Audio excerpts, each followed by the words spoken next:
निज मन मुकुर सुधार। बरनौ रघुबर विमल जसु, जो दायक फल चार। बंदौ गुरुपद कंज, कृपा सिंधु नर रूप हरि। महामोह तम पुंज, जासु बचन रवि कर निकर। गुरु को शिष पे राखिए, चलिए आज्ञा मान। कह कबीर वादास को, तीन लोक भय नाही। तीन लोक नौखंड में, गुरुते बड़ा न कोय। करता करे न कर सके, गुरु करे सो होय। बोलिए प्रेम से श्री सद्गुरु महाराज की। श्री सद्गुरु महाराज की। श्री सद्गुरु महाराज के।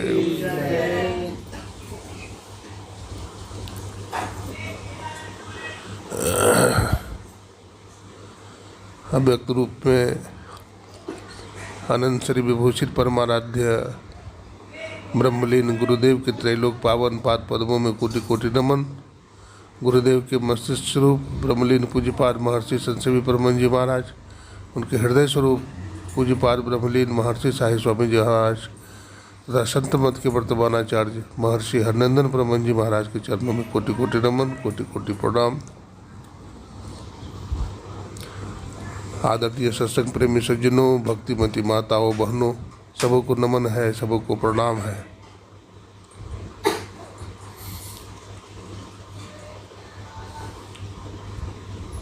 बैठिए रविंद्र बाबू, बैठ जाइए, थोड़ा सुनिए। बैठिए, हाँ बैठा सुनिए, सत्संग सुनिए। आज सत्संग करने के लिए हम आदरणीय श्री रविंद्र बाबू और शोभा बहन जी के घर में आए हैं।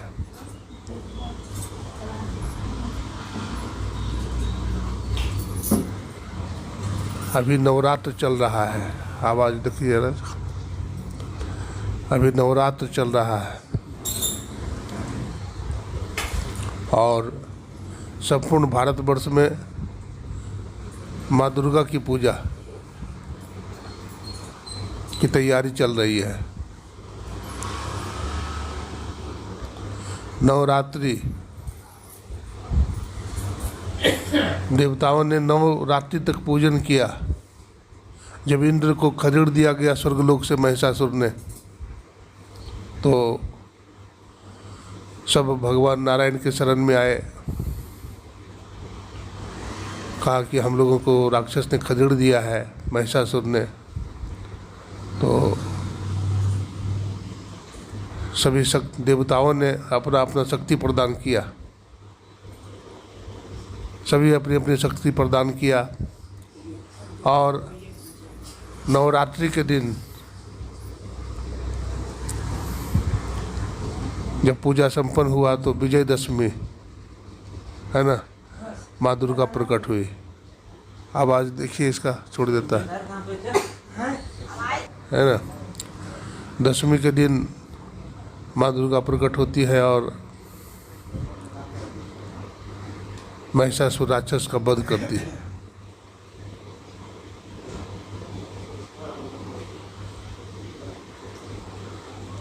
ये महिषासुर कौन है? हमारा मन ही महिषासुर है। और ये भी बड़ा खुराफाती है, इसको भी मारना पड़ेगा क्योंकि बड़ा बलवान है।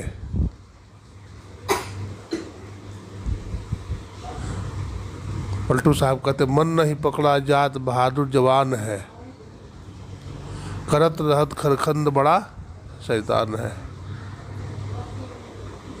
अरे हारे पलटू उड़ता को हजार पंख बिनु पलक में। एक पल में मन कहाँ से कहाँ भाग जाता है, एक पल में मन कहाँ से कहाँ भाग जाता है। इस मन को बस में करना चाहिए। क्यों? मन एव मनुष्या नाम कारणम बंध मोक्षयो, मन ही बंधन का कारण है और मन ही मोक्ष का कारण है। मन ही हमें बंधन में ले जाता है, मन ही हमें मुक्ति भी देता है। आप कहेंगे कैसे? एक ही मन बंधन देता है, एक ही मन मुक्ति भी देता है, कैसे होगा? आपके घर में एक सीढ़ी है, ठीक है, और सीढ़ी को अगर लगा लेंगे आप छत से तो आप छत पर चढ़ जाएंगे, और वही सीढ़ी को हटा करके कुआं से लगा देंगे तो कुआं में उतर जाएंगे। तो सीढ़ी एक है, मन सीढ़ी एक है, काम दो है। मन एक है, काम दो है। इसलिए सत्संग में लगा हुआ मन, अध्यात्म में लगा हुआ मन हमारा मित्र है, और कुसंग में लगा हुआ मन हमारा शत्रु हो जाता है। इसलिए अपने मन को सदा सत्संग में लगाना है।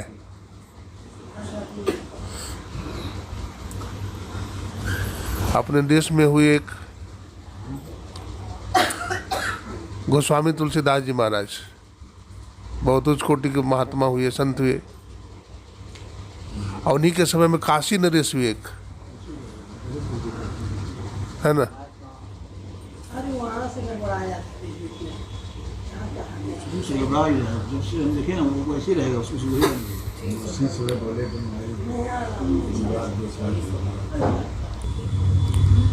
बहुत बड़े राजा हुए।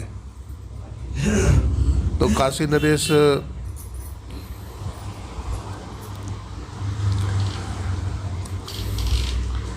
एक दिन अपने बेटा से कहते हैं, बेटा देखो आज हमने यमराज का दर्शन किया है। भैंसा की सवारी पर यमराज चढ़कर आया था। हम डर के मारे भाग गए, वो हमारा पीछा कर रहा है। हम भागते भागते छिपना चाह रहे हैं कहीं, लेकिन छिप नहीं सके, पकड़ लिया हमको। हम भयभीत हो गए हैं, डर गए हैं। आज देखो हम मंदिर में जाएंगे, पूजा पाठ करेंगे थोड़ा भगवान का,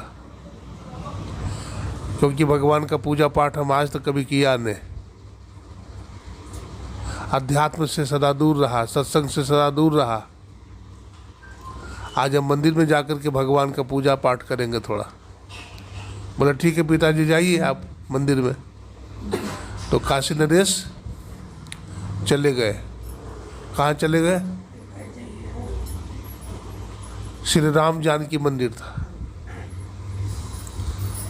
श्री राम जानकी मंदिर में पहुंच गए, जहाँ गोस्वामी तुलसीदास जी महाराज सत्संग कर रहे थे। सत्संग कर रहे थे और ये पहुंच गया कौन? काशी नरेश। तो सोचा कि बहुत सारे देवी देवता है, सब पर फूल चढ़ा देंगे थोड़ा, हाँ सब पर थोड़ा एक एक फूल चढ़ा देंगे। एक एक फूल चढ़ा दिया।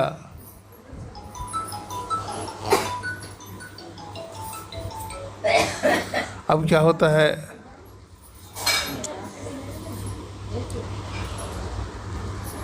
भगवान शंकर का भी शिवलिंग है। एक फूल भगवान शंकर भी चढ़ाता है और एक लोटा जल भी अर्पण कर देता है। मत्था टेकता है, प्रणाम करता है। उसी टाइम में इसका शरीर पूरा हो जाता है। शरीर पूरा हो गया तो यमराज लेने के लिए आया। यमदूत जब लेने के लिए आया तो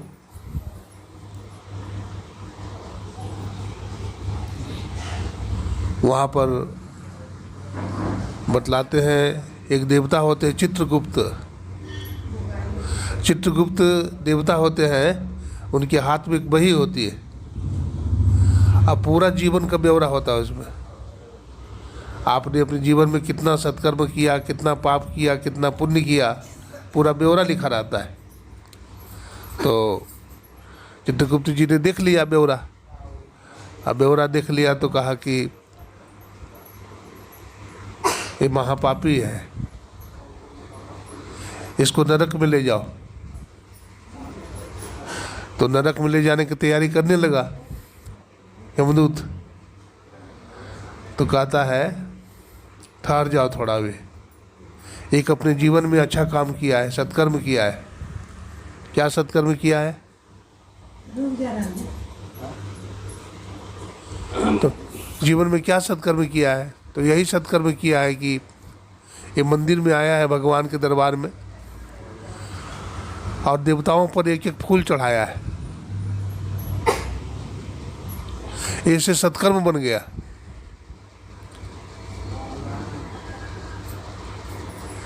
ये 1 घंटा स्वर्गलोक में रहेगा।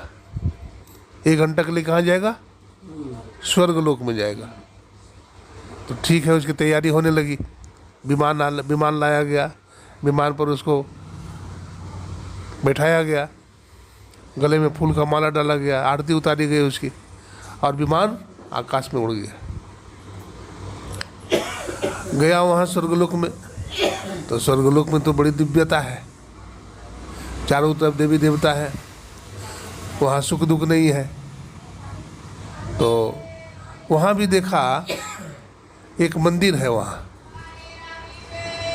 अब मंदिर के पास एक बगीचा है।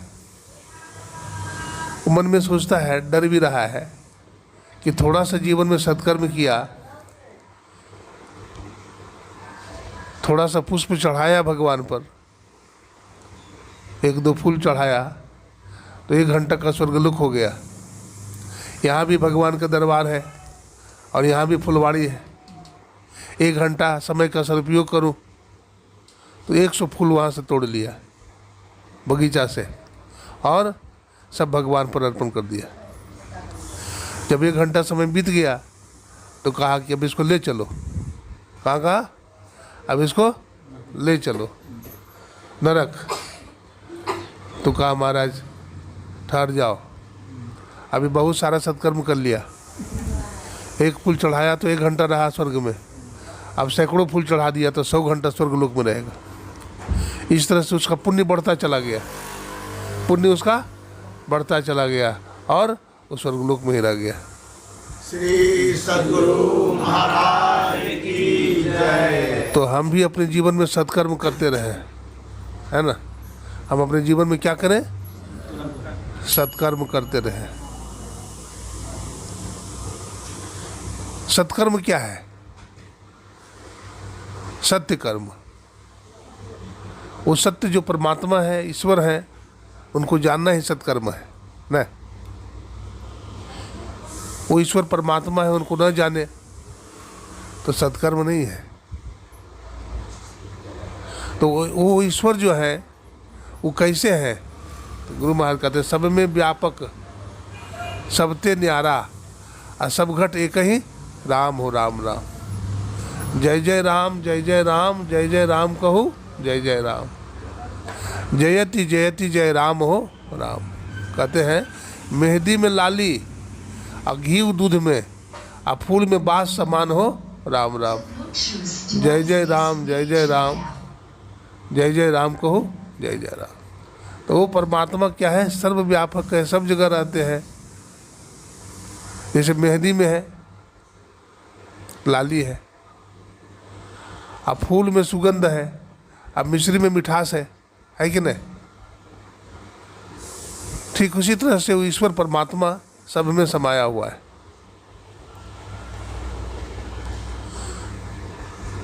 अपने देश में बहुत सारा भक्त हुए, किन्हीं को एक देशीय भगवान का ज्ञान हुआ तो किन्हीं को सर्वदेशीय भगवान का ज्ञान हो गया। कबीर साहब कहते प्रेम खिलौनमा यही स्वभाव, तू चली आओ या मैं ही बुलाओ। परमात्मा ईश्वर को बुला लेना, भगवान को बुला लेना भी एक भक्ति है, और चलकर के ईश्वर के पास जाना भी एक भक्ति है।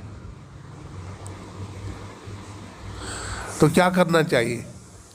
भगवान को बुलाना चाहिए कि भगवान के पास चल करके जाना चाहिए? भगवान के पास चल करके जाना चाहिए।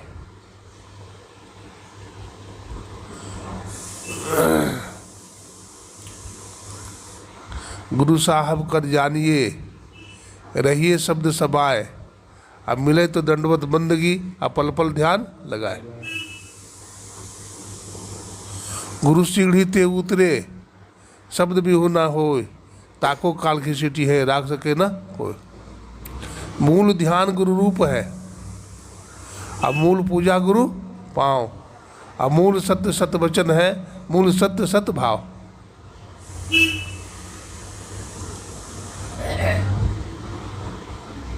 तो मूल ध्यान गुरु का रूप है ना।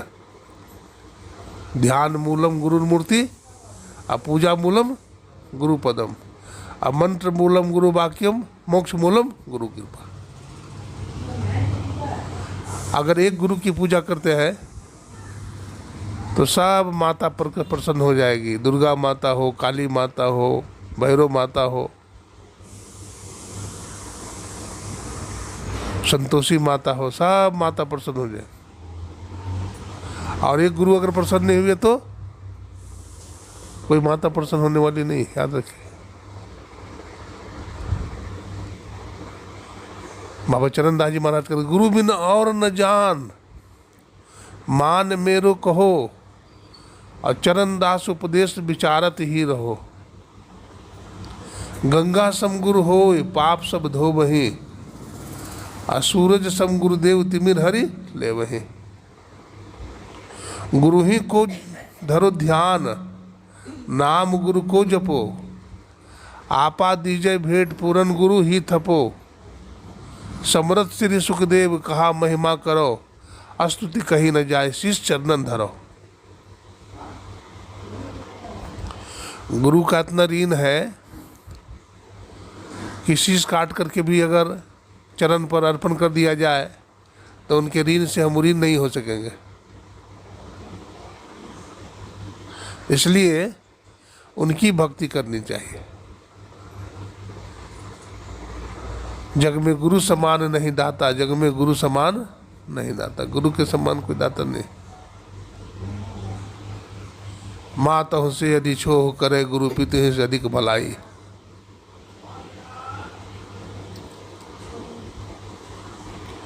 अपने देश में बड़े बड़े महापुरुष हुए। स्वामी रामतीर्थ का नाम सुने हैं? बड़े बैरागी थे। बचपन से ही वो बड़े बैरागी थे, विरक्त महात्मा थे। बतलाते हैं उनका जन्म जो हुआ था एक संभ्रांत परिवार में हुआ था, लेकिन बाद में स्थिति वैसी नहीं रही। बाद में स्वामी रामतीर्थ जब अपने छोटे थे और रोने लगते थे तो उनकी माता जी मंदिर में लेके चली जाती थी। तो मंदिर में ले जाते ही वो चुप हो जाते थे। मंदिर में जब थे तो चुप हो जाते थे।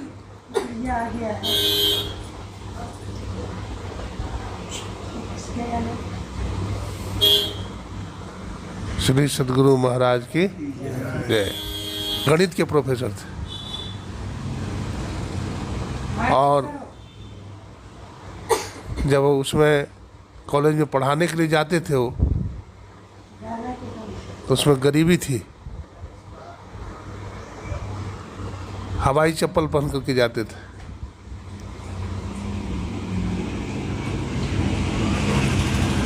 एक बार बताते हैं उनके कॉलेज में स्वामी विवेकानंद जी महाराज आए। उनका व्याख्यान था तो वो व्याख्यान से बहुत प्रभावित हो गए। कौन? रामतीर्थ जी महाराज। उन दिनों स्वामी विवेकानंद जी महाराज को कोई घड़ी दिया था, ओमेगा, बहुत सुंदर घड़ी अमेरिका की। तो घड़ी को रामतीर्थ जी महाराज के कलाई में बांध दिया था। बाद में स्वामी रामतीर्थ ने भी किसी को दान कर दिया था। अब देखिए उनके जीवन में कैसा वैराग्य है। उनकी शादी भी हुई रामतीर्थ जी महाराज की। छोटे अवस्था में माता पिता ने विवाह कर दिया था, लेकिन वो बंधन समझते थे। ये जबरदस्त बंधन है। हमको माता पिता ने जंजाल में बांध दिया। निकलने का प्रयास करने लगे कि बंधन से कैसे हम छूटेंगे। तो उनको 2 बेटा था रामतीर्थ जी महाराज को। कितने बेटा? 2 बेटा। एक था 5 वर्ष का और एक था 2 वर्ष का। जब उनको वैराग्य हो गया, जाने लगे सब कुछ छोड़ करके, तो उनकी पत्नी बोलती है कि आप जा रहे हैं, आए दोनों बेटा का क्या होगा और हम क्या करेंगे घर में? हम आपके अर्धांगिनी हैं, हम भी जाएंगे आपके साथ में। तो विवेकानंद जी रामतीर्थ जी महाराज ने कहा कि तुम भी चलोगी? बोला हाँ। बोला ठीक है, तू हमारी अर्धांगिनी है, चल सकती है, लेकिन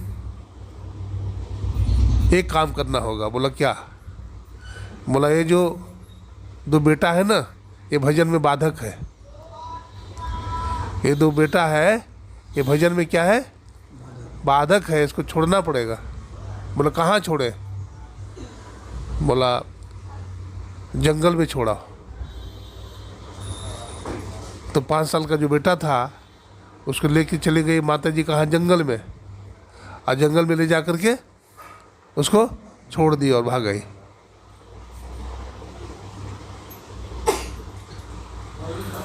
अब आ गई। बोला अब तो स्वामी चलेंगे ना आपके साथ?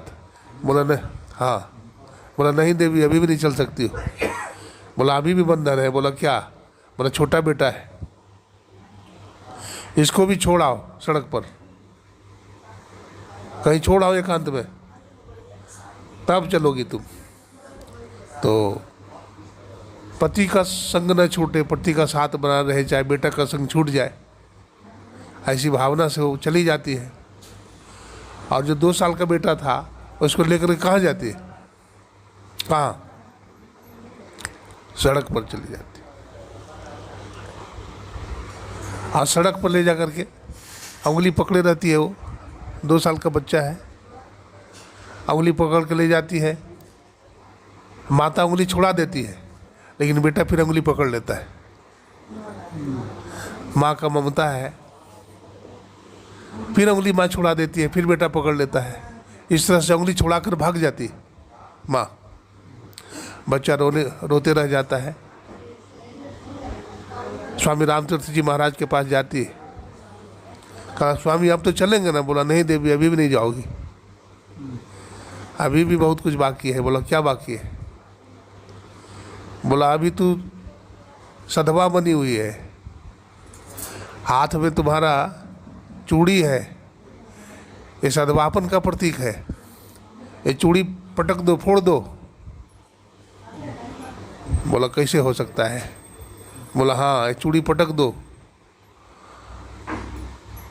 तो चूड़ी को पटक देती है, फूट जाती है चूड़ी। कहते अब तो चलेंगे ना स्वामी? बोला अभी भी नहीं जाओगी। बोला अब क्या बंधन है? बोला अभी तुम्हारा मांग में सिंदूर है, ये सद्भापन का प्रतीक है, इसलिए इसको भी धो दो। बोला ये कैसे हो सकता है? हमारे पति जीवित है और हम मांग का सिंदूर कैसे धोएंगे? बोला तभी चल सकती हो। नहीं धोती है, रामतीर्थ छोड़ करके भाग जाते हैं। बियावान जंगल में चले जाते हैं रामतीर्थ। 5 दिनों तक कुछ खाए नहीं, कुछ पिए नहीं, पानी भी नहीं पिए, न सोए न बैठे, बस श्री कृष्ण की ध्वनि लगाते हुए जंगल में पागल की तरह घूम रहे हैं। मित्र मित्र कहते थे, मित्र मैं 5 दिन हो गया तुम्हारे वियोग में, न तो खाया, न तो पानी पिया, न तो बैठा, न तो सोया, कभी मिलोगे तुम? बतलाते हैं भगवान श्री कृष्ण प्रकट हो जाते हैं। भगवान श्री कृष्ण प्रकट हो जाते हैं और रामतीर्थ को गले लगा लेते हैं।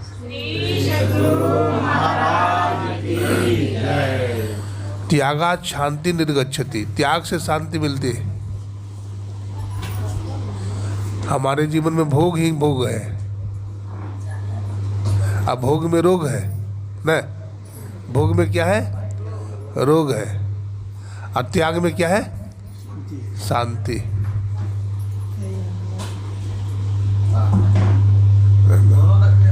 हाँ, सुनिए सुनिए।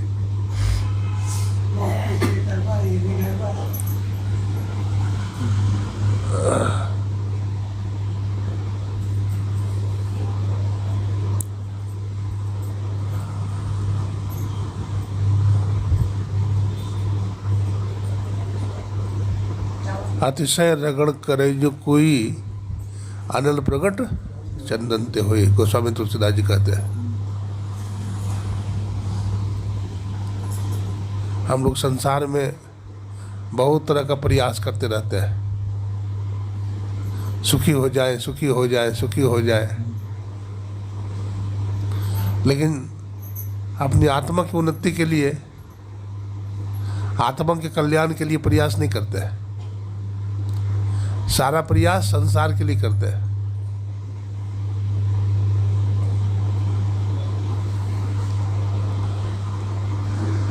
महापुरुषों का आशीर्वाद कब मिलता है, कृपा कब होती है? जब हम अध्यात्म की तरफ चलते हैं, तब संत भी कृपा करते हैं। हम लोग भगवान से प्रार्थना करते हैं, हे प्रभु हमारा बेटा को नौकरी लगा दो, हे प्रभु हमारा धन की वृद्धि कर दो, हे प्रभु हमारे शरीर में बहुत रोग है, निरोग बना दो, प्रार्थना करता है।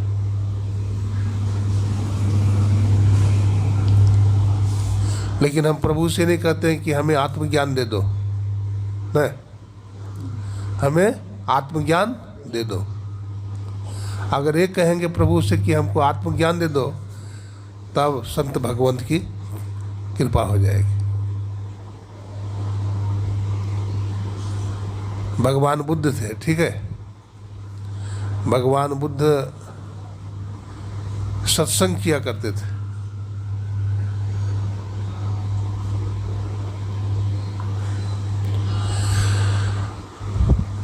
एक जगह भ्रमण करते करते भगवान बुद्ध एक घर में गए सत्संग करने के लिए।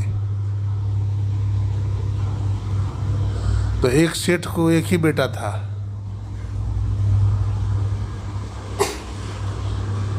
आठ साल का इकलौता बेटा था। ज्योतिषी ने बताया था इसकी उम्र 8 साल है, 8 साल में बेटा मर जाएगा। तो बड़ा दुखी था सेठ। भगवान बुद्ध गए तो भगवान बुद्ध से प्रार्थना किया कि भगवान हमको एक ही बेटा है और यही हमारा गौरव है, हमारा उजाला है, हमारा सूरज है, यही है। अरे बेटा भी अगर मर गया तो फिर हम लोग भी बचेंगे नहीं, हम लोग भी मर जाएंगे। क्या उपाय करें कि हमारे बेटा की उम्र बढ़ जाए? भगवान बुद्ध ने कहा सत्संग कराओ। 3 दिन का सत्संग हुआ, 3 दिन का सत्संग हुआ। और जब सत्संग पूर्ण हो गया तो घर का जो मालिक था भगवान बुद्ध को प्रणाम किया। तो भगवान बुद्ध ने कहा दीर्घायु भव। और उनकी धर्मपत्नी प्रणाम करने के लिए गई तो उनका धर्मपत्नी को भी दीर्घायु होने का आशीर्वाद दिया। लेकिन 8 साल का जब बेटा प्रणाम करने के लिए गया तो भगवान बुद्ध मौन हो गए। तो सेठ ने कहा कि भगवान आपने हमें दीर्घायु होने का आशीर्वाद दिया, हमारी धर्मपत्नी को दीर्घायु होने का आशीर्वाद दिया, लेकिन हमारा इकलौता बेटा जब प्रणाम करने के लिए गया तब आप चुप हो गए, मौन हो गए। भगवान बुद्ध ने कहा उसका पुण्य खत्म हो गया है। क्या बोले? उसका पुण्य समाप्त हो गया है। तो पुण्य कैसे बढ़ेगा? आप संत हैं, आप ही न बढ़ाएंगे, पुण्य कैसे बढ़ेगा? बोला 3 दिन का सत्संग फिर कराओ। फिर 3 दिन का सत्संग हुआ, और जब सत्संग की समाप्ति हुई तो बाप माँ ने कहा बेटा से कि बेटा जा कर के भगवान बुद्ध को प्रणाम करो, आशीर्वाद लो। तो 8 साल का बच्चा जब प्रणाम करने के लिए गया भगवान बुद्ध, तो भगवान बुद्ध ने दोनों हाथ उसके माथे पर रख दिया और बोला दीर्घायु भव, दीर्घायु भव। उसका उम्र 108 वर्ष का हो गया। हाँ, 108 वर्ष का हो गया। तो सत्संग बहुत बड़ी चीज है ना। सत्संग ऐसी वैसी चीज नहीं है। जहाँ सत्संग होता है वहाँ पर संत का वास होता है। 33 करोड़ देवी देवता का वास होता है। जहाँ पर सत्संग होता है, आपका मन अगर उछट गया संसार में, निराश हो गया, आप उस जगह में बैठ जाइएगा तो आपके मन में शांति मिल जाएगी। गोस्वामी तुलसीदास जी क्या मांगते हैं? देही सत्संग निज अंग, श्री रंग भवभंग कारण शरण शोक हारी। हे लक्ष्मीपति जी, हमको क्या दीजिए? बोलते सत्संग दीजिए।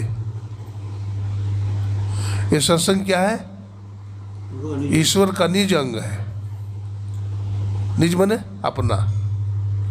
जैसे हमारा शरीर है, तो शरीर में आँख है, कान है, नाक है, मुंह है, ये निज अंग है न? ये अपना है, ये किसी से उधार पैसा नहीं है, ये निज अंग है। ठीक उसी प्रकार से सत्संग क्या है? परमात्मा का निज अंग है। अगर हम सत्संग करते हैं तो परमात्मा पकड़े जाएंगे।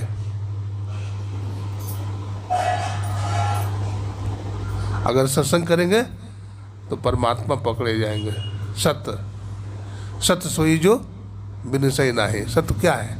जिसका कभी विनाश न हो।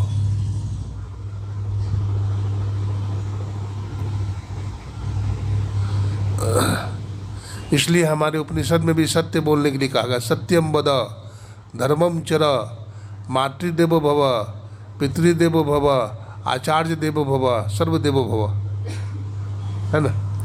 इसलिए उपनिषदकार ने भी कहा सेवा कीजिए। घर में, परिवार में, गृहस्थ में, घर में देखते हैं अशांति हो जाती है, थोड़ी थोड़ी बात में गुस्सा आ जाता है, नफरत हो जाता है, पति के प्रति, पत्नी के प्रति, बेटा के प्रति, बेटी के प्रति मन में नफरत हो जाता है।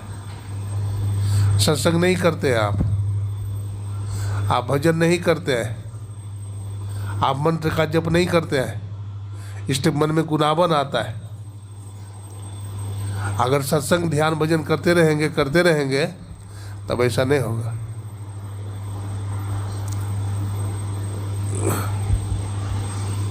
कर गुरु से मेल गवारा, क्या सोचत बारम बारा। जब पार उतरना चाहिए तो केवट से मिल रहिए, जब उतर जाए भव पारा तो छूटे या संसारा। कहे कबीरवा की करनी, जाके घट बीच बसे कतरनी, और कतरनी के दाग न छूटे तो पकड़ पकड़ जब लूटे। कर गुरु से मेल गवारा, क्या सोचत बारम्बार। जब हम लोगों को पार होना होता है नदी, तो क्या करते हैं? केवट से मिल लेते हैं। आप केवट से झगड़ा कर लेंगे तो पार करेगा केवट? पार नहीं करेगा। और जब फूल लाने के लिए बगीचा में जाते हैं, माली से झगड़ा कर लेंगे तो फूल देगा? वो नहीं देगा। कबीरा संगत साधु के, कबीर साहब कहते हैं, कबीरा संगत साधु के हरे और की व्याधि, और संगत बुरी असाधु के आठों पहर उपाधि। साधु की संगति कैसा है?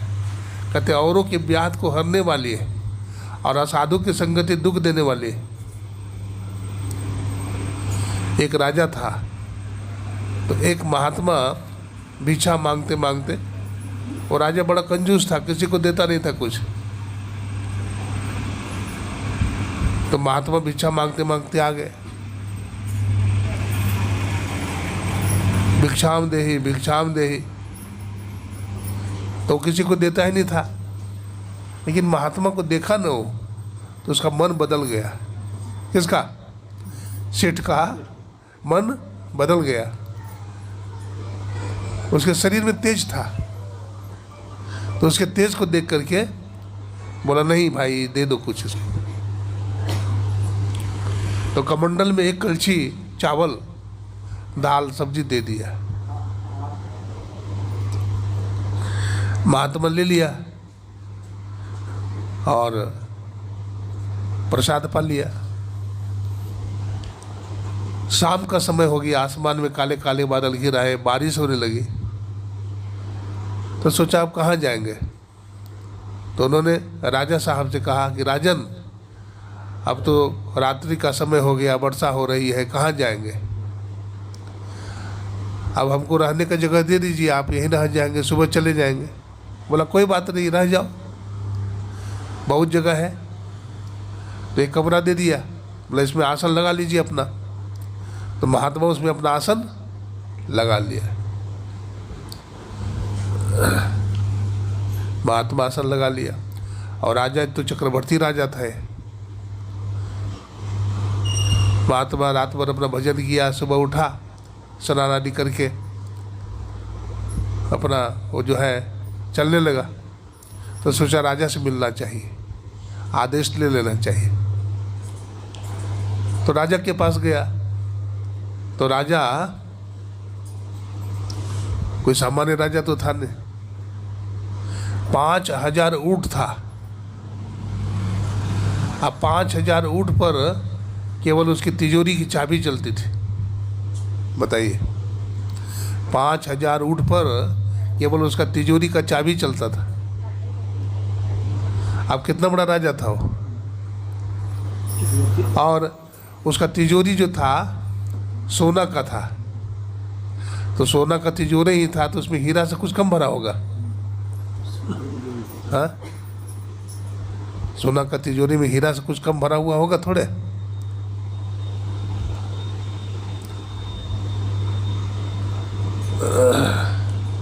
अब महात्मा बोला राजन अब हम चलते हैं। बोला हमारा राजपाट देख लो। दिखा रहा था, 5000 ऊँट है, तिजोरी सब दिखा दिया, खजाना दिखा दिया। बोला और घूम लो जरा सा, हमारा यज्ञशाला देख लो जहाँ यज्ञ होता है। तो यज्ञशाला भी गया, घूम लिया। बागीचा भी घूम लो, बागीचा भी घूम लिया। बोला अब हम चलते हैं। क्या बोला? अब हम चलते हैं, अब हम चलते हैं। तो राजा बोला ठीक है महाराज, आप जाइए, आपकी इच्छा है तो आप रुकेंगे भी नहीं। तो महात्मा ने कहा राजन, दुख या विपत्ति में तुम मुझे याद कर लेना। तुम्हारा रोटी खाया हूं मैं, तुम्हारा पानी पिया हो, तुम्हारे घर में रहा हो। जब कठिन से कठिन विपत्ति आ जाए तो विपत्ति में मुझको याद कर लेना। तो उसको हंसी आ गई। किसको? राजा को। बोला रे पकड़, तुमको खाने को रोटी नहीं मिलती, पहनने को कपड़ा नहीं है, रहने को घर नहीं है, और तू कहता है कि विपत्ति में मेरे को याद कर लेना। तो हमारी विपत्ति में क्या साथ देगा? महात्मा के चेहरा पर गंभीरता थी, तेज था।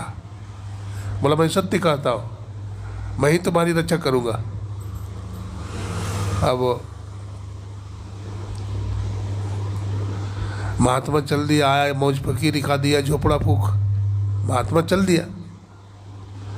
तो महात्मा चल दिया। इधर क्या होता है, इस राजा के ऊपर एक दूसरा राजा चढ़ाई कर देता है। इस राजा के ऊपर दूसरा राजा चढ़ाई कर देता है। ये जो राजा था उसका नाम था कारून शाह। क्या नाम था? कारून शाह। और दूसरा राजा जो चढ़ाई किया, इसको अरेस्ट कर लिया, घर में बंद कर दिया। 1 महीना के बाद वो राजा ने कहा, वो मेरे सैनिकों, एक बहुत बड़ा चिता सजाओ, उस राजा को पकड़ के लाओ, कानून साहब को। तो उसके हाथ में हथकड़ी लगा दिया था, पैर में बीड़ी लगा दिया था, शरीर बिल्कुल कमजोर हो गया था बेचारा। बोला लाओ उसको। चिता जब जल गई, बोला इसको जिंदा इसमें जला दो। अब वो थर थर कांपने लगा। बोला अब तक तो हमारा राजपाट गया, रानी से हाथ धोना पड़ा, बेटा बेटी बिछुड़ गया मेरा, अब जो जीवन बचा हुआ वो जीवन भी जा रहा है। याद हारे को हरि नाम। जब आदमी हार जाता है तो भगवान का नाम याद करता है। उसको याद आ गई बात कि हमारे दरबार में एक महात्मा आया था, उसका अपमान किया था मैंने, तो क्यों नहीं उसको याद करें। याद करने में कोई पैसा थोड़ी लगता है, उसको याद करते हैं। तब वो जोर जोर से बोलने लगा, सोलेन बचाओ, सोलेन बचाओ। सोलेन वही महात्मा का नाम था, सोलेन। तो वो राजा पूछता है, भाई किसको तुम पुकारता है? बोला हम सोलेन एक महात्मा है, उसको पुकारते हैं। सोलेन तुम्हारा कोई लगता है? बोला नहीं, महात्मा है हमारे दरवाजे पर आए थे, उनको भूख लगी थी तो मैंने उनको भोजन कराया था, एक रात ठहराया था अपने महल में। उन्होंने कहा था विपत्ति में मुझको याद कर लेना, तो इससे बड़ी विपत्ति क्या होगी, इसलिए उनको हम याद कर रहे हैं।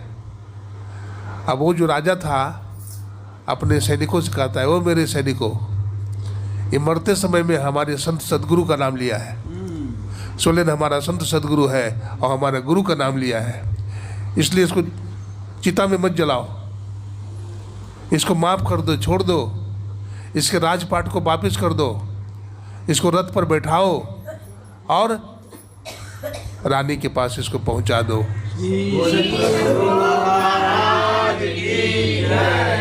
कबीरा संगत साधु के हरे और के ब्याद, असंगत बुरी असाधु के आठों पहर उपाद। तो साधु की संगति करने से कितना बड़ा लाभ हुआ। संत शरण जो लगा ताका लगा ठिकाना। संत के शरण में, इसलिए भगवान राम ने भी कहा, प्रथम भगति संतन कर संगा। पहली भक्ति क्या है? संतों का संग करना। अब भगवान राम, त्रेता युग में भगवान राम का अवतार हुआ था, और भगवान राम के जीवन में भी कितना कष्ट आ गया था, नहीं आया? जानकी मैया का हरण हो गया, लक्ष्मण जी को शक्तिबान लग गई, कितना संकट आया था। पिताजी की मृत्यु हो गई अचानक, भगवान राम जंगल में ही थे और युद्ध हुआ मेघनाथ के साथ। अब मेघनाथ ने नागपाश में बांध दिया था, किनको?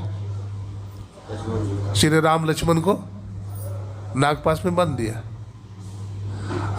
सोए पड़े हैं श्री राम लक्ष्मण। तो गरुड़ जी को लगा कि देखो, गरुड़ जी वहाँ आ गए, तो गरुड़ जी ने देखा, अरे हमारे भगवान को ये नागपाश में बंद है, तो खोल दिया गरुड़ ने, है ना, खोल दिया। तो उनको अहंकार हो गया, किनको?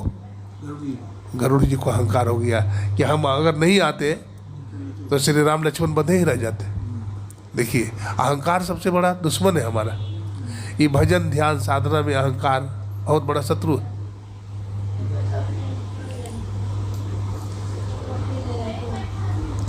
अहंकार पर यही एक कथा है। भगवान श्री कृष्ण थे, ठीक है, तो भगवान श्री कृष्ण की सेवा में सत्यभामा थी और गरुड़ थे और सुदर्शन चक्र थे, तीनों उनकी सेवा में थे। लेकिन सेवा करते करते अहंकार हो गया। सत्यभामा को क्या अहंकार हुआ? हम सब रानियों में सुंदर हैं बेसी। गरुड़ जी को अहंकार क्या हुआ? भगवान को हमारे बिना नहीं बनता है। भगवान कहीं जाते हैं तो हम पर सवार होकर जाते हैं। सुदर्शन चक्र को अहंकार हो गया कि भगवान को हमारे बिना नहीं बनता है। कोई युद्ध में भगवान सुदर्शन चक्र का ही प्रयोग करते हैं। तो तीनों को अहंकार हो गया। अब अहंकार भगवान सहन नहीं करते हैं। अहंकार भगवान का भोजन है। तो एक दिन दरबार लगा हुआ था, भगवान श्री कृष्ण बैठे हुए थे अपना राज सिंहासन पर। तो गरुड़ जी से कहा, गरुड़ देखो जंगल में हनुमान जी हैं, हनुमान जी को जरा बुला के लाना। क्या कहा? हनुमान जी को बुला के लाना। तो गए जंगल में, तो देखे हनुमान जी महाराज वृक्ष पर बैठे हुए हैं और फल खा रहे हैं। तो नहीं सुन पाए। तो फिर गरुड़ बोलते हैं, हनुमान जी आप ही को हम कह रहे हैं, भगवान श्री कृष्ण आपको बुला रहे हैं। तो कहते हैं कि भगवान कृष्ण हमको क्यों बुला रहे हैं? हम तो राम भक्त हैं, हम तो राम जी के भक्त हैं। तो भगवान कृष्ण को क्या काम पड़ गया आपसे? बोला आपको बुलाए हैं। बोला ठीक है आएंगे, आएंगे, फल खाने दो। तो हनुमान जी फल खा रहे हैं। अब थोड़ा विलम्ब हो रहा है तो गरुड़ जी कहते हैं, महाराज आप बैठ जाइए ना हमारे पीठ पर, आपको जल्दी हम पहुंचा देंगे। अब ये फल खाने में लगे हैं हनुमान जी। अब इनको गुस्सा आ गया तो क्या करते हैं, अपने पूंछ में लपेट लेते हैं गरुड़ को, अब फेंक देते हैं। वो समुद्र के बीच में जाके गिर जाते हैं। कौन? गरुड़ जी। तो गरुड़ जी का अहंकार दूर हो गया। अब किसी तरह से पानी से निकले बाहर, पंख सूखा तब जमीन उड़ेगा। उड़ते उड़ते गए भगवान कृष्ण के पास, दरबार लगा हुआ है। भगवान के पास पहुंच गए। अब भगवान कहते हैं, पूछते हैं, कहो गरुड़ हनुमान नहीं आया? बोला हाँ भगवान, कह तो दिया प्रभु कि भगवान राम बुला रहे हैं, लेकिन फल खाने में मस्त था वो। तो मैंने कहा कि चलो जल्दी हम पहुंचा देते हैं, विलम्ब हो जाएगा, हमारे पीठ पर बैठ जाओ। तो क्या कहे प्रभु, हमें अपने पूंछ में लपेट कर कैसा फेंका कि मैं बीच समुद्र में गिर गया। हम भीगी बिल्ली बन गए। हमारा बड़ा तौहीनी किया, बड़ा अपमान किया। तो भगवान राम ने कहा कोई बात नहीं गरुड़, एक बार फिर जाओ, एक बार तो फिर कहना, अब ये कहना कि भगवान राम बुला रहे हैं। ठीक है। अब फिर चले गए। फिर हनुमान जी फल खाने में लगे हुए हैं। जाके हाथ जोड़ के कहते हैं, प्रभु श्री राम आपको बुला रहे हैं। तो जैसे ही प्रभु श्री राम का नाम सुनते हैं, हनुमान जी की आंख में आंसू आ गया। कहते हमारे प्रभु बुला रहे हैं क्या? सिया राम हमें बुला रहे हैं? बोला हाँ आपको बुला रहे हैं, तो आप हमारे पीठ पर बैठ जाइए। गरुड़ कहते हैं, बोलते नहीं नहीं मैं चला आऊँगा, जाओ आप, मैं आता हूँ, जल्दी आता हूँ। अब इधर हनुमान जी महाराज आकाश में उड़ जाते हैं। इधर भगवान श्री कृष्ण सुदर्शन चक्र को पहरा लगा दिया है कि देखो दरबार में बिना हमारे आदेश का कोई आ नहीं सकता है। सुदर्शन चक्र पहरा में है। तो हनुमान जी महाराज आने लगे। तो सुदर्शन चक्र ने पूछा कि आप कौन हैं, आप कहाँ जा रहे हैं? बोला प्रभु का आदेश है, प्रभु ने मुझे बुलाया है। तो बोला नहीं आप ऐसे नहीं जा सकते हैं, प्रभु के आदेश के बिना आप अंदर नहीं जाएंगे। बोला नहीं भगवान ने मुझे बुलाया है, मुझे जाने दो, मुझे मत रोको, मैं तो राम जी के दरबार में ही रहता हूँ, राम दुआरे तुम रखवारे, मुझे जाने दो। अब दोनों में हाथापाई हो गया। तो हनुमान जी को गुस्सा आया। हनुमान जी ने सुदर्शन चक्र को पकड़ लिया, अब मुंह में डाल लिया, पेट में चले गए। सुदर्शन चक्र कहाँ चले गए? पेट में। हनुमान जी महाराज वहाँ पहुँच गए। कहाँ? जहाँ राम दरबार लगा हुआ था। तो भगवान कृष्ण तो राम बन गए थे। और भगवान कृष्ण के बगल में ही बैठती थी सत्यभामा, कुर्सी पर, समान आसन पर। तो सत्यभामा को अहंकार था। तो हनुमान जी महाराज भगवान राम को प्रणाम करते हैं और कहते, प्रभु हमारी माता जानकी कहाँ है? ये कौन सा दासी को बगल में बैठा रखे? ये बगल में कौन सा दासी को बैठा रखे है? हमारी माँ जानकी कहाँ है? तो तीनों का अहंकार इस तरह से दूर हो गया, है ना। तो अहंकार भगवान का क्या है? भोजन है। इसलिए भक्त को अहंकार नहीं होना चाहिए। भक्ति तात अनुपम सुख मूला, आ मिलहि जो संत हो ही अनुकूला। भक्ति सुख की जड़ है ना। भक्ति क्या है? सुख की जड़ है। इसलिए भक्ति करने वालों को बड़ा चैन मिलता है, बड़ी शांति मिलती है। बहुत धन संपत्ति हो चाहे नहीं हो, बहुत बड़ा मकान हो चाहे नहीं हो। ऋषि मुनि की कुटिया को देखिए कितना छोटा है। भगवान राम जंगल में गए, कंदमूल फल खा करके रहे। अब भगवान राम का होने वाला था क्या? राज तिलक हुआ? राज तिलक नहीं हुआ। हम थोड़ा सा दुख में घबरा जाते हैं। अब भगवान राम के जीवन में कितना बड़ा दुख आया। अब भगवान श्री कृष्ण के जीवन में कितना बड़ा दुख आया कि नहीं? वो घबराए कभी? कभी गाल पर हाथ रख करके बैठे भगवान कृष्ण? भगवान राम नहीं। कहु नाथ भाभी प्रबल, बिलक कहि रघुनाथ। हानि लाभ जीवन मरण, जस अपजस विधि हाथ। तो हमारे जीवन में जस मिलता है तो अपजस मिलता है, ये प्रभु के हाथ में है। हम भजन नहीं छोड़े, हम सत्संग करते रहे। हम त्रैकाल संध्या न छोड़े, ये करते रहे। हम थोड़ी थोड़ी सी बात में घबराते हैं। हाँ, अब भजन में कुछ नहीं रखा है, अब सत्संग में कुछ नहीं है। हम इतना सत्संग करते तो भी हमारे जीवन में इतना कष्ट है, अब सत्संग हम छोड़ देंगे। हाँ, ऐसा लोग सोच लेते हैं। नहीं, अरे सत्य को छोड़ दीजिएगा तो कहाँ रहिएगा? सीधे पाताल चले जाएंगे। ऐसा नहीं है कि हम जो सत्कर्म करते हैं तो उसके बदले दुख दे रहा है भगवान हमको। हमारे पूर्व जन्म के बहुत सारे ऐसे कर्म हैं, है ना, बहुत पाप है, उसको जलाने में हमारा सत्संग, हमारा सत्कर्म खर्च हो रहा है।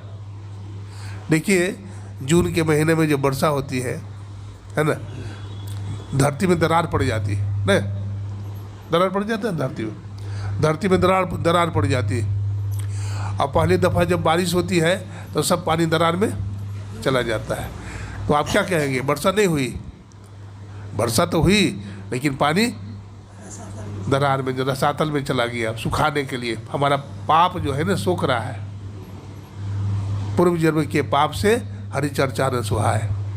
तो पूर्व जन्म में हम लोग कैसा कैसा कर्म किए हैं, गुरु महाराज कहते थे कि देखो हम लोग ऐसा ऐसा कर्म किए हैं, यदि बता देंगे हैं तो फिर हमारे पास तुम नहीं आओगे। तो संत जानते हैं सब बात। संत कबीर साहब थे, वो मसाल रखते थे। क्या रखते थे? मसाल। और दिन में मसाल लेकर घूमते थे।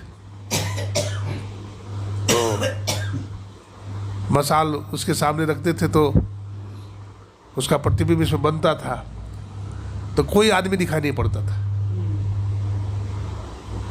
किसी आदमी के पास रख देते तो कोई जानवर है, कोई भालू है तो कोई बंदर है तो कोई पंछी है तो कोई बाघ है, कोई सिंह है, कोई हाथी है।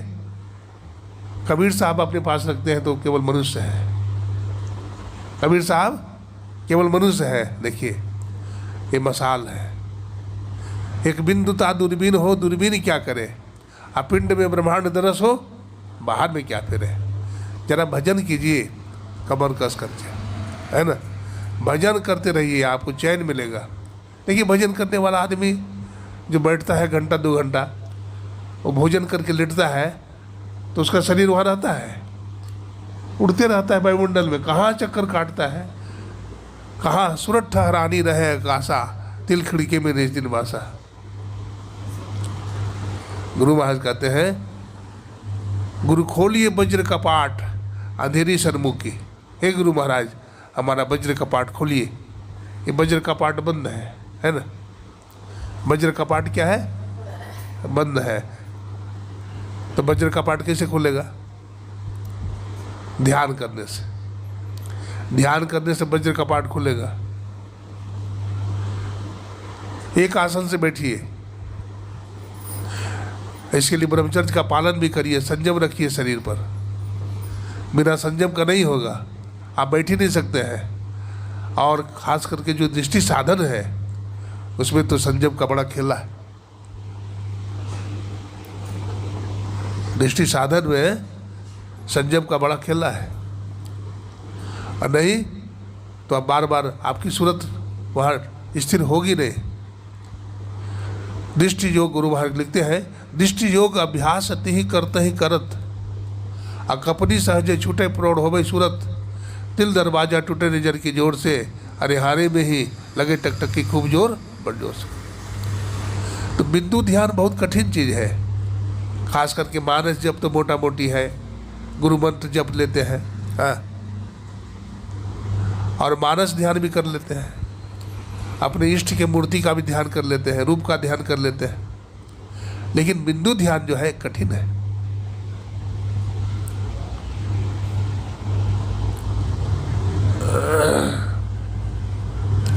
ये बिंदु ध्यान में जो हम लोग करते हैं, बिंदु ध्यान विधि, नाद ध्यान विधि, असरल सरल जग में परचारी। ये आज्ञा चक्र है ना। दोनों भवों के बीच में जो खाली जगह है उसको आज्ञा चक्र कहते हैं, शिव नृत्य कहते हैं। इसके ऊपर सहस्रार है, यहाँ पर चंद्रमंडल का दर्शन होता है, और त्रिकुटी महल में फिर सूर्य मंडल का दर्शन होता है। सहस कमल दल पार में मन बुद्धि हिराना हो, अप्राण पुरुष आगे चले सोई करे बखाना। सहस कमल के पार में मन बुद्धि हिरा जाता है, ये कबीर साहब कहते हैं। लेकिन कबीर साहब एक जगह और कहते हैं, मन चित बुद्धि अहंकार की है त्रिकुटी लगी दौड़। यहाँ त्रिकुटी लग दौड़ बता रहे हैं। मन चित बुद्धि अहंकार की है त्रिकुटी लगी दौड़, कह दरिया इनके परे और अलंकार की ठौर।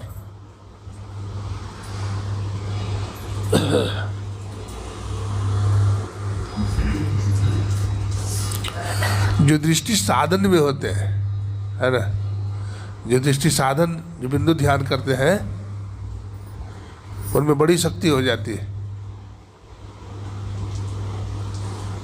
बाबा देवी साहब के एक शिष्य थे, तो वो साधन भजन करते थे, दृष्टि साधन करते थे, तो वो सब बात बता देते थे। आज का पेपर में क्या आएगा, कल क्या होगा, सब बता देते थे। तो गुरु महाराज को पता लगा, तो गुरु महाराज ने शक्ति ले लिया। गुरु महाराज, रिद्धि सिद्धि का प्रदर्शन नहीं करना चाहिए साधक को, ये बड़ा गोपनीय ज्ञान है, ठीक है। रिद्धि सिद्धि प्रेरह हो भाई, है ना।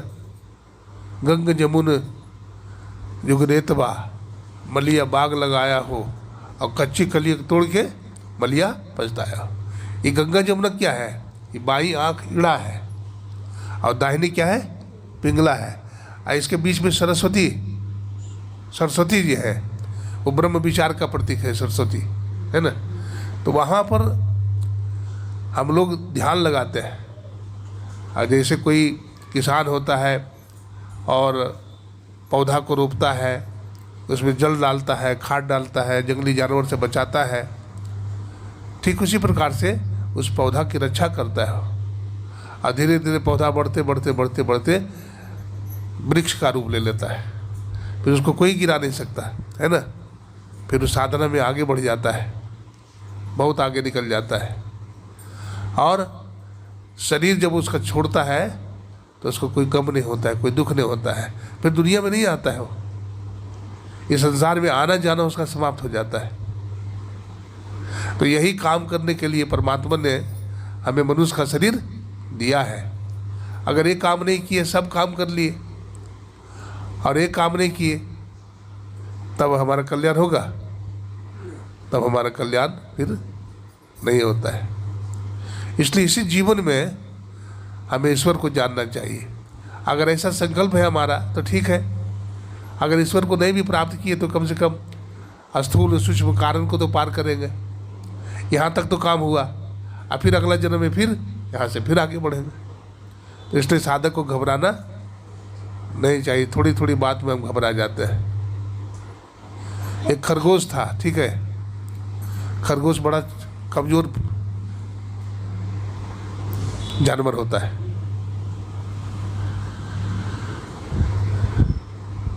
तो सबसे डरते रहता है, डरपोक होता है।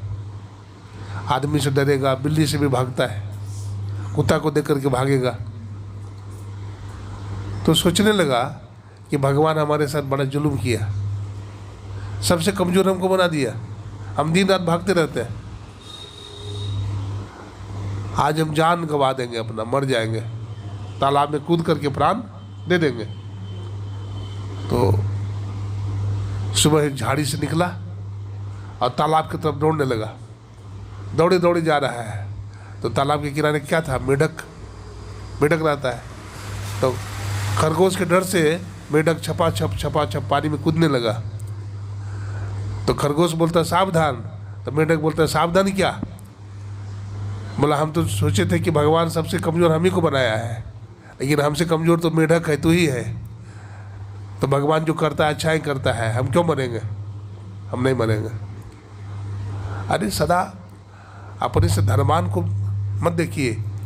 हमारा 1 मंजिल मकान है, किसी का 2 मंजिल मकान है, किसी का 3 मंजिल मकान है, उसको देखते हैं। उसको भी देखिए जो झोपड़ी में रहता है, उसको भी देखिए जिसको खाने को रोटी नहीं मिलती है। आपको तो कम से कम शरीर भी है, किसी का पैर कटा हुआ है, हाँ, किसी का हाथ नहीं है, वो भी दे दो राम दिला दो राम, देने वाला सीताराम। तो वो भी दुनिया में जिंदा है। इसलिए सदा अपने से ऊपर वाला को मत देखो, नीचे वाला को देखो, तो आपको संतोष होगा, है ना। संतोष तो प्राप्त करना चाहिए, बिना संतोष का नहीं। बिना संतोष न काम न साही, गोस्वामी जी कहते हैं, बिना संतोष न काम न साही, काम अच्छा सुख सपनों न है। लोग कहते हैं बाबा हमारे जैसा दुखी आदमी, अभागा आदमी धरती पर नहीं है, ऐसा कहते हैं। बाबा हम कुछ भी काम करते हैं ना, कुछ भी चीज़ छूते हैं तो कोयला हो जाता है। हमारे घर में संस बरकत नहीं है, लक्ष्मी नाराज हो गई है, ऐसा बोलते हैं। मैंने कहा देखो जी, मुहर को देखे हो? मुहर को? बोला हाँ बाबा मुहर को देखे हैं। तो मुहर क्या काम करता है? मुहर में कुछ लिखा होता है उल्टा, मुहर का सब अक्षर उल्टा लिखा रहता है। और उसको पैड होता है, पैड पर उसमें इंक होता है, उसको चिपकाते हैं और चिपका करके कागज़ पर ठप्पा मारते हैं, तो उल्टा अक्षर सुलटा हो जाता है कि नहीं। अगर तुम भी दुनिया का काम अगर गुरु को समर्पित करके करोगे, भगवान को समर्पित करोगे, तो तुम्हारा उल्टा भाग्य सुलटा हो जाएगा। श्री सद्गुरु महाराज की जय। उल्टा भाग्य भी क्या होगा? सुलटा हो जाएगा। इसलिए भजन आतुरी कीजिए, और बात में देर जगत में जीवन थोड़ा। ये प्रॉब्लम कभी ख़त्म नहीं होगा, याद रखिए। ये समस्या कभी ख़त्म नहीं होता है। हम लोग समझते हैं कि समस्या हमारा ख़त्म हो जाएगा तब भजन में लगेंगे, सत्संग में लगेंगे, कभी ख़त्म नहीं होगा। एक कोई विद्यार्थी था, तो विद्यार्थी एक महात्मा के पास गया, और महात्मा के पास जाकर के वो विनती करने लगा कि बाबा हम बहुत दुखी आदमी हैं, बहुत गरीब हैं बाबा, बहुत तरह के रोग बीमारी भी है, बाबा हमारा इस समस्या का समाधान कर दीजिए। तो बाबा ने कहा ठीक है, पहले हमारे एक काम कर दो।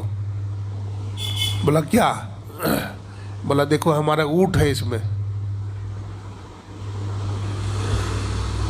कि सबको तुम बैठा दो। तो 10 ऊँट था, कोई खड़ा था, कोई बैठा हुआ था। तो बोला ये तो बाबा चुटकी है, क्या है, कौन बड़ा काम बोल दिए, तो तुरंत हम बैठा देंगे। तो ऊँट को बैठाने लगा वो। तो एक ऊँट को बैठावे, दूसरा खड़ा हो जाए, तीसरा को बैठावे, चौथा खड़ा हो जाए, पांचवा को बैठावे, छठा खड़ा हो जाए। तो इस तरह से पूरी रात बीत गई और ऊँट बैठ नहीं पाया। पूरी रात सोया नहीं, आँख लाल लाल हो गई। वो महात्मा जी के पास हो गया, बोला महात्मा जी मैं आपका काम नहीं कर सका, मैं शर्मिंदित हूँ, है ना, मैं आपका काम नहीं कर सका। मैं पूरी रात जगा रहा ऊँट को बैठाने में, लेकिन एक उठता था तो एक बैठ जाता था। अब क्या करें? बोले बेटा जीवन का समस्या का समाधान कभी नहीं होता, जीवन में समस्या आते रहेंगे, बहादुरी और वीरता के साथ कर्मयोग साधो। आओ वीरो मर्द बनो, अब जेल तुम्हें तजना होगा, मन निग्रह के समर क्षेत्र में सन्मुख स्थिर करना होगा। तो समस्या जीवन में आते रहेंगे, इसलिए हमको वीर बनना है, बहादुर बनना है, हिम्मत रखना है, आप भजन करते रहेंगे। देखते हैं शेरनी का जो बच्चा होता है, सिंह का जो बच्चा होता है, वो किसी जानवर से डरता है, हाथी से चाहे किसी से, क्यों? ये सिंह मार देगा उसको, सिंह बड़ा बलवान जानवर होता है ना। ठीक उसी तरह से हम लोग गुरु महाराज को, जो साक्षात परमात्मा है, उनको माथे पर धारण करेंगे, उनका आदेश का पालन करेंगे, तो माया मोह हमें क्या करेगा? माया मोह हमें कुछ नहीं कर सकता है, कुछ बिगाड़ नहीं सकता है। कहने का बहुत बात है। आज सत्संग करने के लिए आदरणीय श्री रविंद्र बाबू और शोभा बहन जी के घर में आए हैं। ये दोनों बड़े पुराने सत्संगी हैं और बड़े विनम्र हैं, उदार हैं। ये सत्संग कराते ही रहते हैं और करते भी रहते हैं, और जहाँ भी सत्संग होता है पहुँचते भी हैं।